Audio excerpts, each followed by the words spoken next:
ba yan? Nagkukwento na ako. Nakakahiya. Si Kuya. Hello. Nahiya naman ako. Hello sa'yo. Ano? Diyos ko. Ano ba? Paano ko ba sasabihin?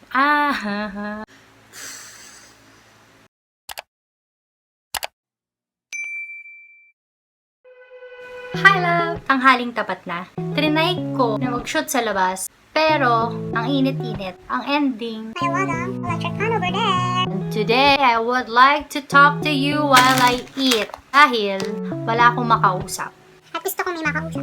Pag-usapan natin yung crush mo, friend. At, Naglista ko ng mga dahilan kung bakit nga ba hindi ka crush ng crush mo. Huwag mong pansinin yung pimple ko. Basta na lang siyang tumubod siya. Say hi, say hi. kasi naman, unang dahilan bakit hindi ka crush ng crush mo. Baka naman hindi ka kilala. Pakilala ka ba? Nag-hi ka ba? Sinabi mo ba kung sino ka? Kilala mo ba siya? Baka naman kasi miyembro siya ng isang K-pop group. Eh, hindi ka talaga makikilala nun. Not unless pumunta ka sa meet and greet. Baka sakali, di ba? Baka! Sorry. So bakit? Hindi ka kilala. Malamang, hindi ka niya magiging crush. Baka naman kasi nasa ibang section. School, if you're in school. Or if you're at work, baka naman layo lagi ng tingin. Baka naman hindi ka nag-hi. Baka hindi kayo acquainted. Alam mo yun, mga simpleng bagay.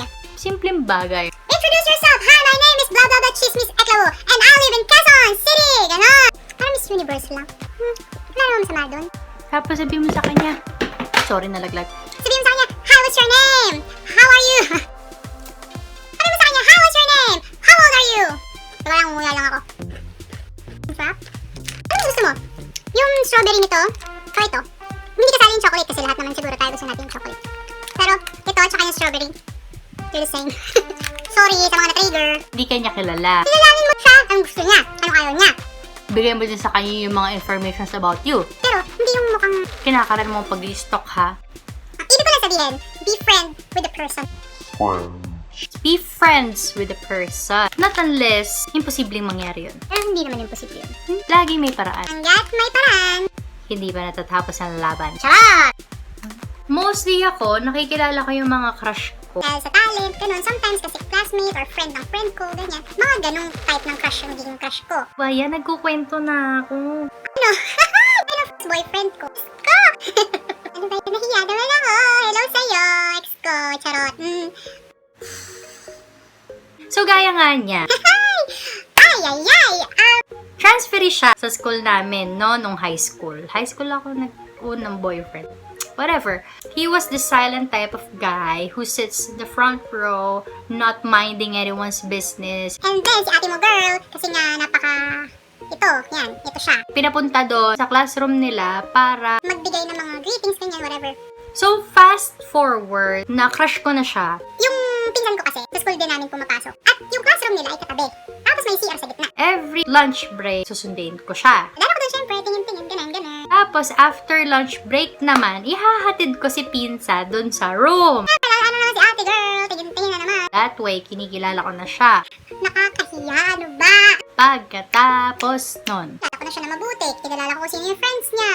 At ang malupit pa nun, malalaman nyo kapag ka-share ko na yung buong story. what I'm saying, hindi naman sa first move ng babae, no? Pero, if you like someone or if you adore a talent from someone, you will know the person. Kikilalanin mo kung sino ba tong taong crush ko. Ay, ng mga artista, di ba? Ang galing-galing ni Spider-Man sa movie. Or yung mga paborito niyo sa teleserye, di ba? Ang gagaling nila. So, sino ba tong batang to? Or itong artista na to? Or itong tao na to? Ano bang background niya? Taga saan siya? Ilang taon na siya? So, yung mismong demographic ng tao, aalamin mo, kikilalanin mo siya. Doon nagsisimula yon. Kilalanin mo yung tao, kilalanin ka niya. Then eventually, maybe. You guys could end up together. Eh, parang naging kami. Char lang. Lalalala. Magagalit si kuya sa akin. Anyway. Moving on. Yun na nga. Mali ata yung advice ko. Kasi, hindi din naman Ay, babayaran natin ikwento yun. Number 2. Baka pangit ka. Ang mean, ang sama. Pero, pakinggan mo muna ako. Baka pangit ka. Meaning, Ulit. Meaning, hindi ka confident sa sarili mo. tingin mo lagi sa sarili mo, ang baba. Tingin mo, ang dami mo flaws. Lahat naman tayo may pagkakamali. Lahat naman tayo imperfect. In a perfect way. Ano mga pwede mong gawin to improve that? Mataba ka? Papayat kung gusto mo. Kung ayaw mo, it's your preference. Puro ka tagihawa. Speaking. Nag-consult ka na ba sa derma? Baka naman sa jeans yun. Ginagawa ka ba to improve para naman malaset. Ano pa bang mga makakapagpa-confidence sa'yo? Baka naman lagi ka Oo, malamang hindi ka talaga niya mapapansin. hindi ka talaga niya magiging crush kung ganon. Kasi hindi niya nakikita na confident ka. So, dapat, stand straight, be proud of who you are. Matangkad ka man o maliit. Doesn't matter. So, hindi ako confident. Ang pangit ko. As in, yung gigil dun sa ang pangit ko nung high school. Hanggang ngayon naman, may problema pa rin, pero mas confident na siya. Trinay ko naman na maging maayos. Kahit na ganun, mukha ko malnourished at Guys, yung sarili ko, trinay ko maging confident and all, and eventually, explains. at Number 3. Baka naman may gusto siyang iba. Baka naman may laman na ang puso niya. chinek mo ba? So, paano mo malalaman? Diba? Ang mga posible lang natin gawin dyan. Una, maging proud ka sa kanya. Kasi at least, alam mo na yung crush mo marunong magmahal. Pangalawa, Tanggapin mo na yun talaga katotohanan. Hindi yun masama. Kasi ang crush ay paghanga. magaling ka sa isang bagay. Magaling ka mag-basketball, magaling ka mag-drawing, kumanta, sumayaw, maganda ka, gwapo ka, maganda ang katawan mo, patalino ka, at kung ano-ano pang ikaw. Kahanga-hanga yun.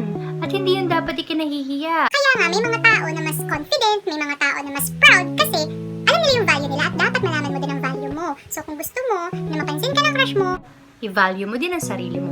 diba? Meron akong crush. Ay, hindi mo naman talaga crush at first. Pero ganun diba? Yung hindi mo naman talaga siya gustong-gusto nung una. Para mapapansin mo lang siya kasi hinangaan mo siya nung sumasayaw na siya. Dadating yung araw na talagang kikiligin ka na lang pag nakikita mo sila. Parang buo na yung araw mo pag nakausap mo sila. Alam mo yung mga ganong feeling. Sabi ko sa group of friends ko na mahusay siya, magaling siya. Bawat galaw niya, napapangiti ako. Alam mo yon. So, landi! Landi! Ayaw ko na.